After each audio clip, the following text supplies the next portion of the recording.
Ya, renungan di dalam Kejadian pasal 47, ya, seringkali orang lupa daratan kalau sudah punya kekuasaan. Betul ya? Menang pemilu sudah dimenangkan, dipilih oleh rakyat, lupa daratan, lupa pada yang memilihnya, sehingga dia larut dengan kekuasaannya, ya. Bahkan mereka kerap menyalahgunakan otoritas dengan menindas yang lemah. Namun kita perhatikan dalam Kejadian pasal 47, Yusuf tidak demikian. Dia malah menunjukkan hal yang sebaliknya.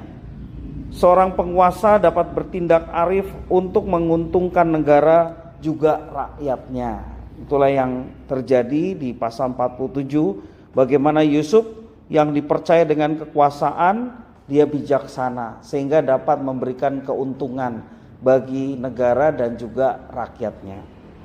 Nah, terjadi wabah kelaparan selama 7 tahun seperti yang dimimpikan oleh Fir'aun dan diterjemahkan oleh Yusuf, ya, yang diartikan oleh Yusuf.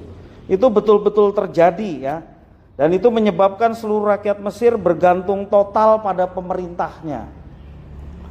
Dalam situasi seperti ini, Yusuflah yang menjadi penanggung jawab.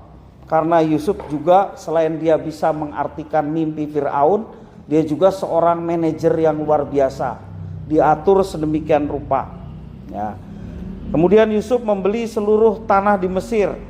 Dia hanya menyisakan tanah para imam karena mereka mendapat tunjangan dari Fir'aun dalam ayat yang ke-22. Nah, sejagat negeri itu menjadi milik Fir'aun, ya, serta seluruh rakyat mengabdi kepada Fir'aun, ya, menjadi hambanya. Rakyat kelaparan sampai jual ternak dan jual tanahnya untuk sang penguasa Fir'aun, dan itu diatur oleh Yusuf, ya. Nah, kalau kita perhatikan di sini, ketika berada di dalam puncak kekuasaan, Yusuf melakukan tugasnya dengan baik dan benar, ya. Mereka melihat bahwa Yusuf begitu bijaksana. Yusuf memberikan rakyat benih untuk ditanam di ladang yang telah dibeli oleh Fir'aun. Jadi bukan saja mendapatkan makanan, tetapi juga mendapatkan pekerjaan, ya. Rakyatnya waktu itu juga menerima, dan dia menetapkan bahwa 1/5 dari hasil ladang yang mereka usahakan, yang diberi modal benih dan juga ladang milik Fir'aun, 1/5-nya itu menjadi milik Fir'aun. Sisanya berapa?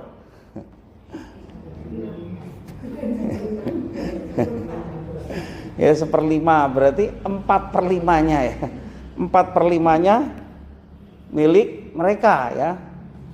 Jadi 1/4. Ya, itu kebijaksanaan Yusuf, ya, luar biasa, ya. Nah, ditetapkan seperti itu sampai sekarang. Berarti ketika Musa menuliskan hal itu sudah berpuluh-puluh tahun, ya. Itu menjadi ketetapan di Mesir, dan itu kebijakan dari seorang Yusuf, ya.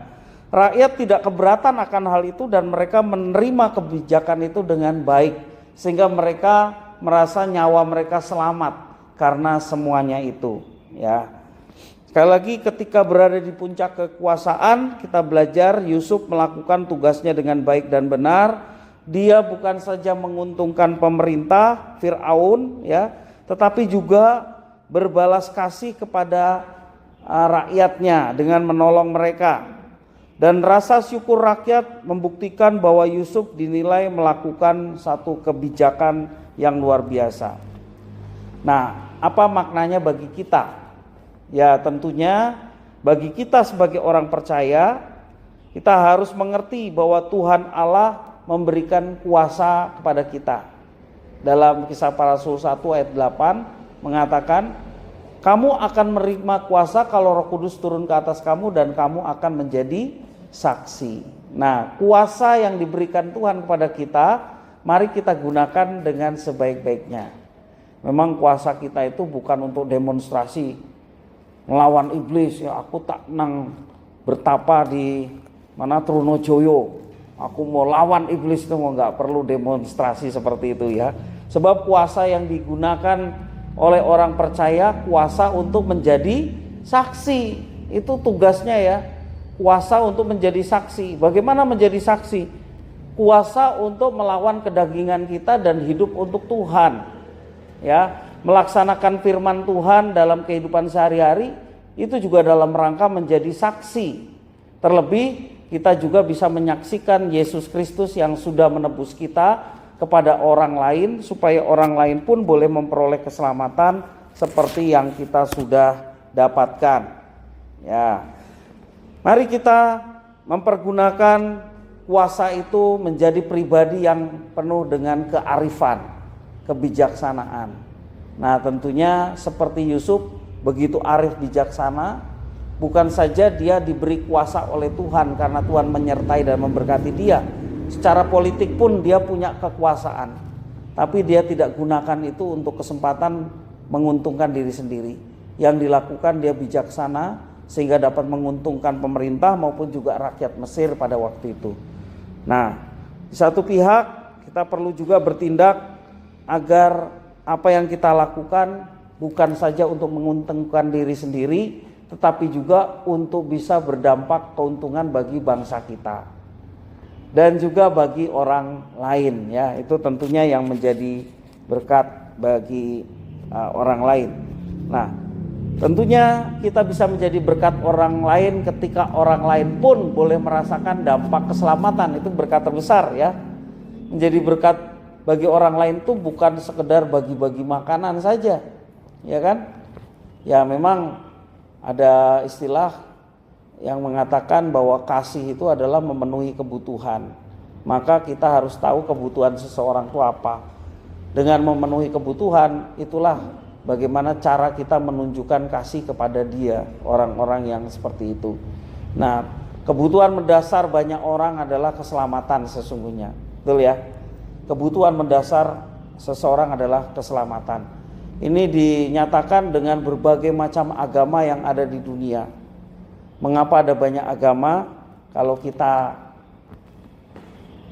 mengerti dasar mengapa banyak agama, sesungguhnya ada kebutuhan dasar dari manusia, yakni keselamatan, ya kan? Maka kita sebagai orang yang sudah diselamatkan, kita bijaksana juga, kita mau menjadi berkat bagi mereka, memenuhi kebutuhan mereka, yakni kebutuhan keselamatan.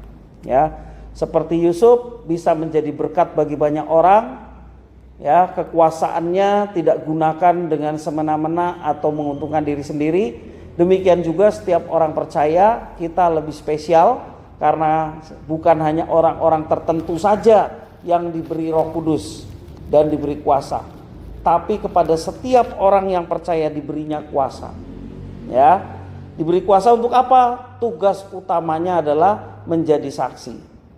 Kalau kaitan dengan kisah Yusuf ini, kuasa untuk menjadi berkat bagi orang lain. Kiranya firman Tuhan memberkati kita. Mari kita berdoa. Terima kasih Tuhan atas firman-Mu.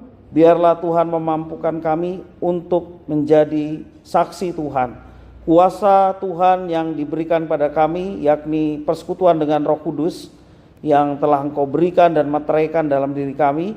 Biarlah itu semua menjadi semangat buat kami untuk kami menjalani kehidupan dengan baik, dan hidup kami pun boleh menjadi saksi bagi orang lain.